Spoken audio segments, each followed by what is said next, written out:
Hi guys, this is me Mansi Bansal. Welcome back to my channel. I hope you all are doing good. I am good as well. So let's start with today's video. Before starting with today's video, if you like this video and want more such videos, then subscribe to my channel. So let's start. So today's video is all about mistakes that CA students make before exams. ठीक है, तो हम बहुत सारी ऐसी गलतियां करते हैं, ठीक है, जिनके बारे में हमें पता भी नहीं होता. हम वो चीज़ गलत कर रहे हैं बट हमें रियलाइजेशन नहीं है कि हमने ये चीज़ गलत करी है या फिर हम ये चीज़ गलत कर रहे हैं. ठीक है, तो आज मैं आपको उन सब चीज़ों के बारे में बताऊंगी. ठीक है, जो गलतियां आप नहीं करोगे while you are preparing for your CA exams. ठीक है, अब तो कुछ ही दिन बाकी हैं आपके एग्जाम्स में. ठीक है, तो सबसे पहली चीज़ तो सब कुछ लास्ट मोमेंट के लिए छोड़ना. ठीक है, ये सबसे बड़ी गलती है कि नया नया पढ़ते जाओ. ठीक है, और बोलो कि पेपर से एक दिन पहले जो टाइम मिलेगा उसमें सब कुछ हो जाएगा. नहीं, ऐसा कुछ नहीं होता. पेपर से एक दिन पहले जो टाइम होता है ना, वो 24 घंटे लगते ही नहीं है कि 24 घंटे हैं, वो बहुत कम लगते हैं. ठीक है, तो पेपर से एक दिन पहले सब कुछ नहीं होता है. ठीक है, तो आपको नए टॉपिक्स नहीं पढ़ने हैं. आप नए नए पढ़ी जा रहे हो, पिछले कुछ छू नहीं रहे हो. ठीक है, अगर आप पिछला नहीं पढ़ोगे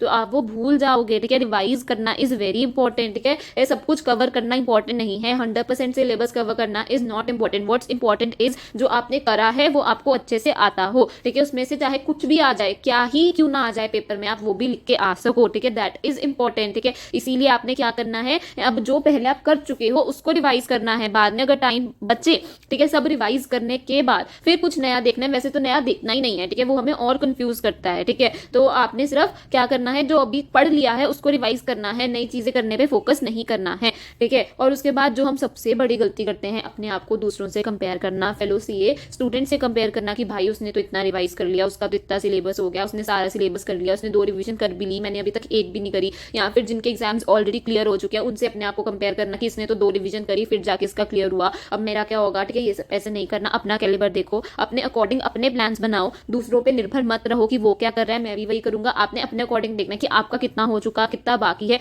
उस अकॉर्डिंग प्लान करो. अपने आप को दूसरों से कंपेयर करने की कोई ज़रूरत नहीं है. ठीक है ना, ये सबसे बड़ी गलती है हमारी. ठीक है, हर बंदा सेम नहीं होता, हर बंदे का दिमाग सेम नहीं है. किसी को कितनी जल्दी याद होता है, किसी को धीरे धीरे याद होता है, किसी को याद किया हुआ ठीक है दिमाग में ही रह जाता है. हम जैसे को दिमाग में रहता नहीं है. ठीक है, तो हमें बारी बारी वो चीज़ पढ़नी पड़ती है. तो इसीलिए अपने आप को देखो कि आपको क्या करना है, आपको किस चीज़ को पढ़ने की ज़रूरत है, किस चीज़ को रिवाइज करने की ज़रूरत है.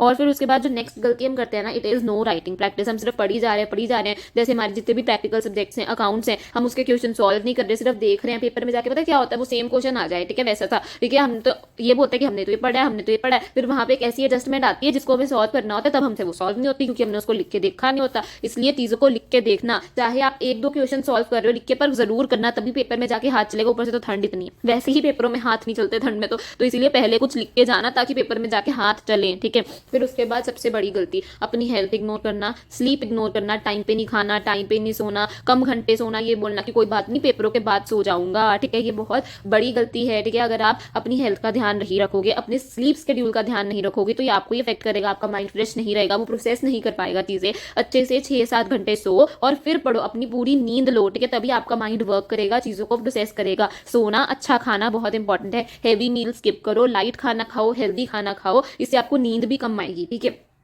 फिर उसके बाद पढ़ते वक्त नींद कम आएगी. सोना तो पूरा है. ठीक है ना, फिर उसके बाद हम पढ़ी जा रहे हैं विदाउट प्लान. एवं जो आ रहा है सामने वो पढ़ रहे हैं, ये नहीं करना. प्रॉपर प्लानिंग करनी है कि आज ये करूंगा, कल ये करूंगा. ठीक है, फिर उसके बाद इस सब्जेक्ट का इतना हो गया, इस सब्जेक्ट का इतना बाकी, तो प्रॉपर प्लानिंग के साथ पढ़ेंगे हम. ठीक है, ऐसे ही हवा में तीर नहीं चलाएंगे. ठीक है, so this is very important. ठीक है, अभी आपको क्या रहना है, अभी आपको पॉजिटिव रहना है. ठीक है, अपने दिमाग में से सारे नेगेटिव थॉट्स को दूर करना है. कुछ भी नई चीज नहीं पढ़नी है. जो ऑलरेडी पढ़ चुके उसको रिवाइज करो. अकाउंट्स के क्वेश्चन को सॉल्व करो. रोज 2-2, 3-3 क्वेश्चन लिख के देखो ताकि पेपर में जाके आपका हाथ चले. ठीक है, अपने आप को दूसरों से कंपेयर नहीं करना. बस सोचना है कि मैं कहाँ पे पहुंचा हूँ. ठीक है, मैंने कल कितना करा था और मैंने आज कितना करा है. ठीक है, किसी और से अपने आप को कंपेयर नहीं करना है. हर बंदा अलग है. ठीक है, हर बंदे का पढ़ने का तरीका भी अलग होता है. ठीक है, समझने का तरीका भी अलग होता है. तो इसलिए अपने आप को दूसरों से कंपेयर नहीं करना और अपनी हेल्थ को और अपने स्लीप शेड्यूल को अच्छा बनाना है. ठीक है, 6-7 घंटे रोज सोओगे. ठीक है, आप ये कमेंट सेक्शन में लिख के जाओगे कि भाई मैं रोज 6-7 घंटे सोऊंगा. ठीक है, और विद प्लान अच्छे से. ठीक है, एकदम कंसिस्टेंसी से पढ़ूंगा. देखो, परफेक्शन जरूरी नहीं है. ऐसा नहीं है कि आप हर चीज में परफेक्ट होगे. ठीक है, आप हर चीज परफेक्टली कर पाओगे, नहीं, कोई भी परफेक्ट नहीं है. ठीक है, बट कंसिस्टेंसी जरूरी है. ऐसा नहीं कि आज पढ़ लिया कल नहीं पढ़ा. आपको रोज पढ़ना है तभी होगा. ठीक है, so that's it for today. ठीक है, do like, share and subscribe. ठीक है, थैंक यू फॉर वॉचिंग.